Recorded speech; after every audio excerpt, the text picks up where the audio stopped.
चलिए शुरू करते हैं मस्तिष्क के साथ। हमारे यह मस्तिष्क प्रकृति में एक फल मिलता है अखरोट, बहुत हद तक उसके तरह मिलता है। अगर अखरोट को तोड़ दिया जाए और उसके अंदर के भाग को देखा जाए तो बहुत हद तक यह हमारे मस्तिष्क मतलब मनुष्य के मस्तिष्क से मिलता जुलता है। और इसे अगर बीच से काट कर हटा दिया जाए तो अखरोट इस तरह से दिखेगा, और ब्रेन को भी अगर बीच से काट दिया जाए तो ऐसा ही दिखेगा, लगभग ऐसा दिखेगा। तो मस्तिष्क के मुख्य 3 भाग के बारे में हम लोग को आज पढ़ना है।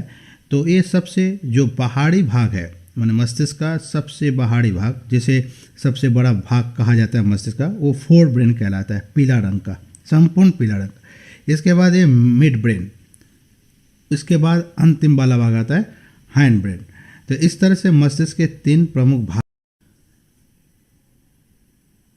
तो मस्तिष्क के 3 भाग को हम लोग विशेष रूप से देखें। अभी फिर यहाँ थोड़ा और देख लेते हैं। तो देखिए, ये जो पीला वाला भाग है उसे कहते हैं अग्र मस्तिष्क, ठीक है, जिसको अंग्रेजी में फोर ब्रेन कहा जाता है। इसके बाद ये बीच वाला भाग मध्य मस्तिष्क। मध्य मस्तिष्क के बारे में उतना हम लोग को डिटेल्स पढ़ना नहीं है। और अंतिम जो भाग देखे थे हम लोग, वो पश्च मस्तिष्क का भाग है। ये मस्तिष्क के 3 मुख्य भाग हम लोग पढ़ने वाले हैं। अग्र मस्तिष्क हमारे जितनी भी क्रियाएं होती है वो सभी इच्छित क्रियाओं पर नियंत्रण करती है। अर्थात हम जिसको इच्छा से व्यक्त करके काम करना चाहते हैं वैसे क्रियाओं पर अग्र मस्तिष्क का नियंत्रण होता है। अब इच्छा पर कहने का मतलब यह है कि जैसे हम बोलना चाह रहे हैं तो हमारी ये इच्छा है, तो इस पर यह अग्र मस्तिष्क का कंट्रोल है, नियंत्रण है। और दूसरा देख रहे हैं कि मध्य मस्तिष्क और पश्च मस्तिष्क, ये 2 जो ब्रेन का भाग है वह अनिच्छित क्रियाओं का केंद्र बिंदु है। अर्थात ऐसी क्रियाओं पर इस भाग का नियंत्रण रहता है जिसमें हमारी इच्छा का काम नहीं चलता है या इच्छा का बल नहीं चलता है। अब उदाहरण लिया जा सकता है श्वसन क्रिया। हम श्वसन क्रिया तो 24 घंटा चलता रहता है, हम चाह करके भी उसको रोक नहीं सकते हैं। तो कहने का मतलब हुआ कि कुछ ऐसी भी हमारे शरीर की क्रियाएं हैं जो स्वतः चलती है, उस पे मनुष्य का या हमारा कोई नियंत्रण नहीं रहता है। ऐसे क्रिया को अनैच्छिक क्रिया कहते हैं, और इन क्रियाओं पर मध्य मस्तिष्क और पश्च मस्तिष्क का भाग होता है या उसका असर होता है। तो एक बात यहाँ ध्यान रखना है कि समस्त ऐच्छिक क्रियाओं का केंद्र बिंदु अग्र मस्तिष्क है और समस्त अनैच्छिक क्रियाओं का केंद्र बिंदु मध्य मस्तिष्क और पश्च मस्तिष्क है। क्लियर? दूसरे शब्दों में कहे, अगर सभी ऐच्छिक क्रियाएं अग्र मस्तिष्क द्वारा की जाती है, मतलब उसका नियंत्रण किया जाता है, और सभी अनैच्छिक क्रियाओं पर नियंत्रण मध्य और पश्च मस्तिष्क के द्वारा किया जाता है। एक एक करके देखते हैं आगे। चलिए, अग्र मस्तिष्क का सबसे बाहरी भाग जो देख रहे हैं, ये वाले भाग, तो इसको कहा जाता है सेरिब्रम। इसको बाहरी भाग कहा गया। अग्र मस्तिष्क के भी 2 भाग है, एक बाहरी भाग जिसे सेरिब्रम कहा गया, और ये सेरिब्रम मस्तिष्क का सबसे बड़ा भाग है। ये शॉर्ट क्वेश्चन के लिए दिमाग में रखना। इसके बाद अग्र मस्तिष्क का एक भीतर वाला जो भाग है, जिसका रंग अभी हम चेंज किए, इसे कहते हैं हम लोग, ये इसके भी 3 भाग है। इसका ऊपर वाला भाग जो दिखा आपको, फिर उसके नीचे एक भाग है और सबसे नीचे एक बिंदु जैसा दिखेगा। तो क्रमशः थैलामस, हाइपोथैलामस और पिट्यूटरी ग्रंथि कहलाता है। तो अग्र मस्तिष्क के बाह्य भाग में सेरिब्रम है जो मस्तिष्क का सबसे बड़ा हिस्सा है, और अंतः भाग में थैलामस है, थैलामस के नीचे हाइपोथैलामस है, और फिर पिट्यूटरी ग्रंथि है उसके नीचे। तो हाइपो का अर्थ होता है नीचे, थैलामस के नीचे होने के कारण इसे हाइपोथैलामस कहते हैं।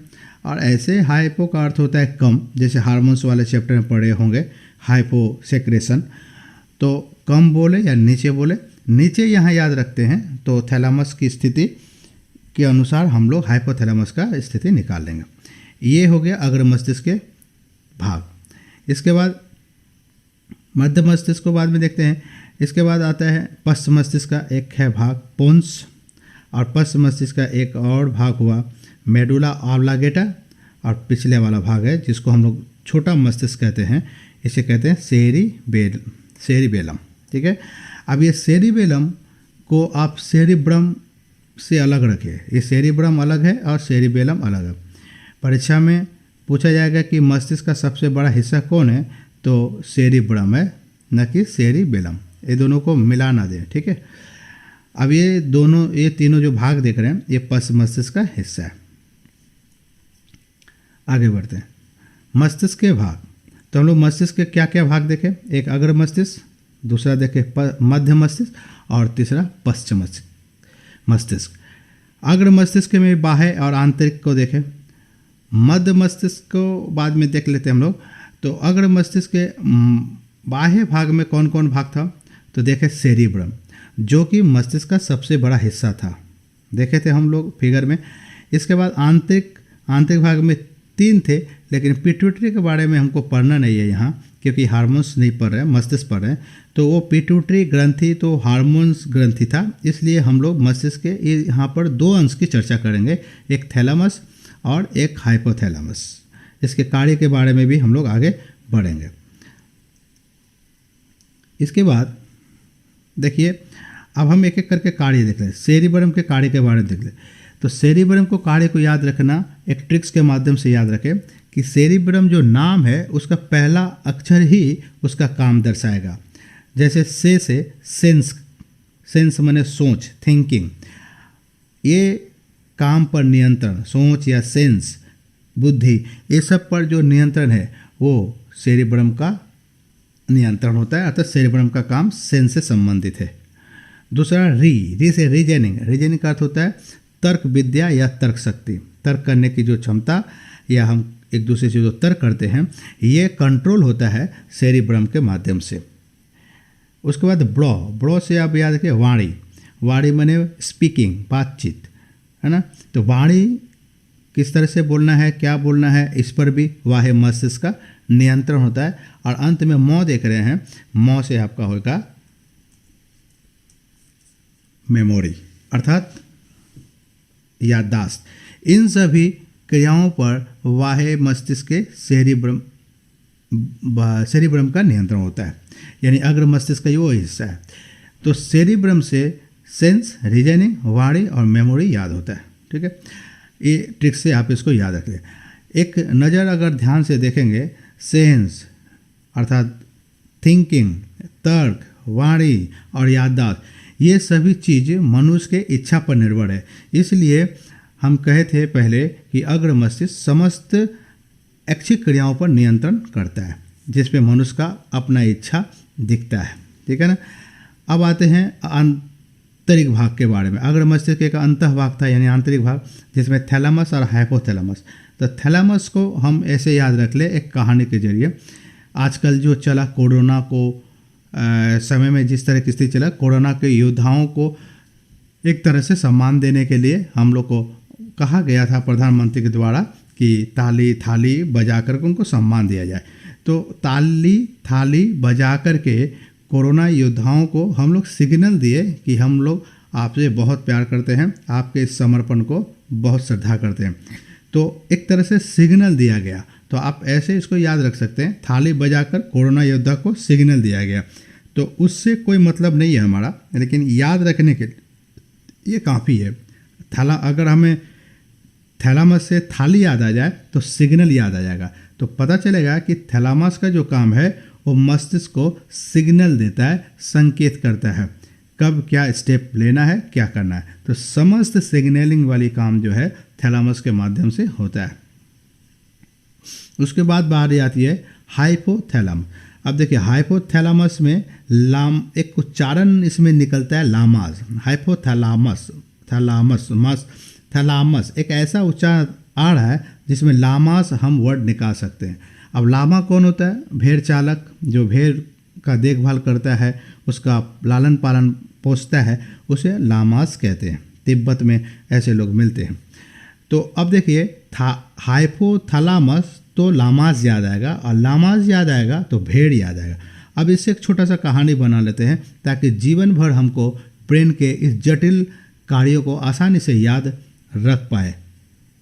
भेड़ याद आया तो भेड़ से कहानी बनाते हैं कि एक मेल यानी पुरुष भेड़ फीमेल मेल का बहुत जोर से पीछा किया, अर्थात फीमेल भेड़ के पीछे एक मेल भेड़ भाग रहा। अब एक मेल भेड़ फीमेल भेड़ के पीछे अगर भाग रहा है तो क्या क्या हो सकता है? एक हो सकता है कि दौड़ेगा। अब ये दौड़ने से ताप बढ़ेगा शरीर का, यानी शरीर के ताप पर जो नियंत्रण है हाइपोथैलेमस का है।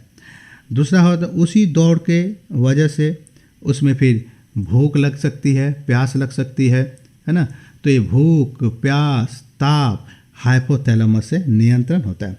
अब अगर प्रश्न कर ले कि जब हम भेड़ की बात कर रहे थे तो मेल फीमेल का बात क्यों लाए, तो एक मेल भेड़ फीमेल का पीछा क्यों करेगा, क्यों उसको दौड़ कराएगा?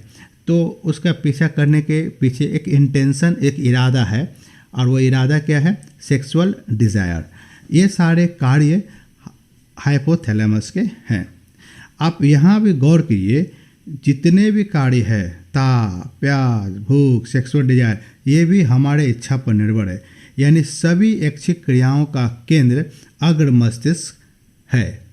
इसको हम लोग एक शब्द में कह सकते हैं कि ये समस्त ऐच्छिक क्रियाओं का नियंत्रण अग्र मस्तिष्क द्वारा होता है। दूसरा देखते हैं मध्य मस्तिष्क। अभी मध्य मस्तिष्क में हम लोग क्या देखें? मध्य मस्तिष्क में जो था कार्पस कॉलोजम, बीच वाले भाग, यानी ये क्या करता है? मस्तिष्क के दो हेमस्फीयर है, एक लेफ्ट एंड राइट, माने दाहिना मस्तिष्क और बायां मस्तिष्क। एक बात ध्यान रखना है कि मस्तिष्क का दाहिना भाग हमारे बाएं भाग को नियंत्रित करता है, माने बाएं अंग को नियंत्रित करता है, और मस्तिष्क का बायां भाग हमारे दाहिने अंग को नियंत्रित करता है। इसलिए किसी व्यक्ति का अगर बायां मस्तिष्क डैमेज हो गया हो तो उसके दाहिने ओर के अंग या हाथ पैर कार्य करना छोड़ देते हैं। और ठीक उसके उल्टा भी इस तरह का घटना घटता है कि अगर दाहिने तरफ का खराब हुआ तो बाएं तरफ का अंग कार्य करना छोड़ देता है। तो इन दोनों ब्रेन में जो कॉपरेशन है, जो संयोग करता है, जो मेल मिलाप कराता है, ये दोनों के संवादों का आदान प्रदान कराता है, वो बीच में एक भाग होता है कार्पस कोलोजम, जो लेफ्ट से राइट ब्रेन तक मस्तिष्क को खबर लेके जाता है, संयोग करता है, कनेक्ट करता है। अब इसको याद तो ऐसे ही रखा जा सकता है, लेकिन अगर इसको थोड़ा सा हम ट्रिक से याद रखें तो ऐसे हो सकता है, कार्पस कोलोजम में कॉल फॉर समवन, एक उच्चारण निकल के आ रहा है, कॉल फॉर समवन। तो कॉल फॉर समवन का मतलब हुआ किसी को बुलाना। किसी को बुलाने का मतलब है कनेक्शन होंगे, कनेक्ट होंगे, उसके साथ युक्त होंगे, उसके साथ जुड़ेंगे। तो ये जोड़ने अर्थात कनेक्शन का काम करता है कार्पस कोलोजम। किसका जोड़ने का काम करता है? लेफ्ट एंड राइट ब्रेन को। तो लेफ्ट एंड राइट ब्रेन को जोड़ने का काम ये करता है, इसलिए इसको लेफ्ट एंड राइट ब्रेन का ब्रिज भी कहते हैं। क्योंकि ब्रिज क्या करता है? नदी के इस पार से उस पार को, उस पार लोगों को ले जाने का एक साधन है। उसी प्रकार लेफ्ट से राइट मस्तिष्क तक या राइट से लेफ्ट तक जो संवाद ले जाने आने का काम करता है वो कार्पस कोलोजम है। अब मध्य मस्तिष्क के बारे में थोड़ा देख ले। पश्च मस्तिष्क के बारे में देख ले। पश्च मस्तिष्क में हम लोग देखे थे एक मेडुला था। अब देखिए मेडुला के कार्य को कैसे याद करें? तो मेडुला के कार्य को याद रखने के लिए मेडल याद करेंगे। मेडल माने पुरस्कार। जब कोई कंपटीशन में, दौड़ कंपटीशन या किसी भी कंपटीशन में मेडल जीतते हैं तो आपको मेडल पहनाया जाता है। जब आपको मेडल पहनाया जाता है तो वो मेडल झूलता है आपके हार्ट में, हृदय में झूलता है। तो देखिए मेडल से याद आएगा मेडुला, और मेडुला झूलता है, माने मेडल झूलता है हमारे हार्ट में, यानी ये हार्ट से संबंधित, हृदय से संबंधित कार्यों को नियंत्रित करता है। तो हृदय का काम क्या है? श्वसन। तो श्वसन पर इसका नियंत्रण होता है। अब ये मेडल पाना इतना आसान तो नहीं है, इसके लिए बहुत मेहनत करना पड़ता है, पसीना बहाना पड़ता है। इसलिए हम कह सकते हैं कि मेडुला का एक काम है पसीना निकालना। ठीक है। अब ये मुझे मेडल मिला हो तो किसी और को देख के लालच लगता होगा, या मेरी लालच और बढ़ गई हो कि हम इस बार अगर सेकंड है तो कोशिश करें तो अगले बार फर्स्ट आ सकते हैं, क्योंकि थोड़ा सा गलती से मैं पीछे रह गया था फर्स्ट आने में। तो ये लालच कहीं ना कहीं मेडल से जुड़ा हुआ हम लोग को दिखता है। और लालच किसी भोजन को देखकर या खट्टा को देखकर हमारे मुंह से सलाइवा यानी लार रस निकलता है। तो हम लोग कह सकते हैं कि मेडुला का एक कार्य है लाड़, पर लाड जो निकलता है किसी खट्टे को या भोजन को देख करके, ये सब मेडुला द्वारा संपन्न होता है। तो मेडुला से आप मेडल याद कर लीजिए, आप मेडल से ऑटोमेटिक हार्ट याद आएगा, तो श्वसन याद आएगा। मेडल को पाने में बहुत मेहनत करके पसीना निकालना पड़ता है, तो पसीना याद आएगा, और उसे देखकर लालच लगता है तो लाड़ याद आएगा। इस तरह से मेडुला का कार्य भी याद हो जाएगा, वरना मस्तिष्क के ये सारे कार्य को याद करना बहुत मुश्किल होता है, और याद हो भी जाए तो बहुत कम समय में उसको भूल जाते हैं। लेकिन इस ट्रिक से याद रखते हैं, 4-7 बार दोहरा लेते हैं, तो बहुत इजीली आप इतना बड़ा पार्ट को संक्षेप में कर पाएंगे, अब बहुत जल्दी कर पाएंगे। अगला पश्च मस्तिष्क का एक महत्वपूर्ण भाग है पोन्स। अब पोन्स का कार्य है आराम, रिलैक्सेशन या स्लीपिंग, सोना। ये कैसे याद रखेंगे? इसको याद रखने के लिए आप याद रखिए, पोन्स मतलब पोंड, पोन्स मतलब पोंड, पोंड माना हुआ तालाब। तो तालाब के बगल में हम क्या कर रहे हैं? रिलैक्स कर रहे हैं, आराम कर रहे हैं, सो रहे हैं। तो पोन्स याद आने से पोन्स याद आएगा, मैंने तालाब याद आएगा, और तालाब याद आएगा रिलैक्सेशन की बात याद आएगी। यानी पोन्स का काम है आराम से संबंधित। ओके, और फाइनल हम लोग देखते हैं यहाँ पर एक सेरिबेलम, जो मस्तिष्क का कहने का मतलब सबसे पिछला हिस्सा था, देख रहे थे। तो सेरिबेलम को सेरिबेलम से नाम मिला दिया जाए, ठीक है। तो सेरिबेलम का कार्य है, उसको याद रखना अगर है तो सेरिबेलम से बैलेंस निकालते हैं। बैलेंस, बेलम से बैलेंस, बैलेंस निकला कहाँ से? बेलम, बेलम से बैलेंस।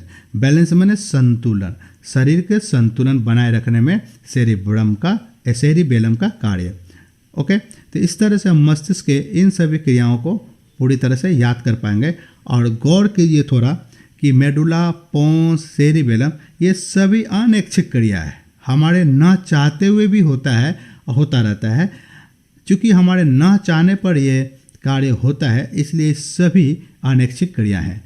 तो पश्च मस्तिष्क जो है और मध्य मस्तिष्क जो है, संवेदनाओं को लेफ्ट एंड राइट से ले जाने वाला, ये सभी अनैच्छिक क्रियाओं का केंद्र बिंदु है। तो हम लोग बहुत सरलता से मस्तिष्क के विभिन्न भाग और उनके कार्यों को याद कर पाए, ठीक है। इसके बाद हम लोग शॉर्ट क्वेश्चन देख लेते हैं। न्यूरॉन से संबंधित होने वाले हार्मोन क्या है? थायरॉक्सिन या फिर न्यूरो ह्यूमर या एक्कस ह्यूमर। तो हम लोग न्यूरो ह्यूमर के बारे में पढ़े थे, तो उत्तर होगा न्यूरो ह्यूमर।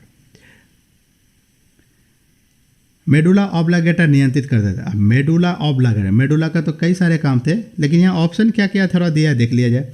तो यहाँ दिया है शारीरिक संतुलन, दृष्टि, भूख और हृदय की धड़कन। तो मेडल हृदय की बात आ रही है, तो हृदय की धड़कन, मेडल लटकता था हृदय पर। इसके बाद आते हैं शरीर का संतुलन करने वाला मस्तिष्क का भाग है। शरीर का संतुलन यानी बैलेंस, याद करिए। तो बैलेंस यानी किससे आया था? सेरिबेलम से आया था, तो सेरिबेलम हो गया इसका। न्यूरॉन है, तो न्यूरॉन क्या है? न्यूरॉन एक पेशी कोशिका है, या फिर रक्त कोशिका है, या जनन कोशिका, और हम जो चैप्टर पढ़े तंत्रिका कोशिका। तो जाहिर सी बात है न्यूरॉन एक तंत्रिका कोशिका है। संवेदी अंगों द्वारा संवेदन मस्तिष्क में जाता है।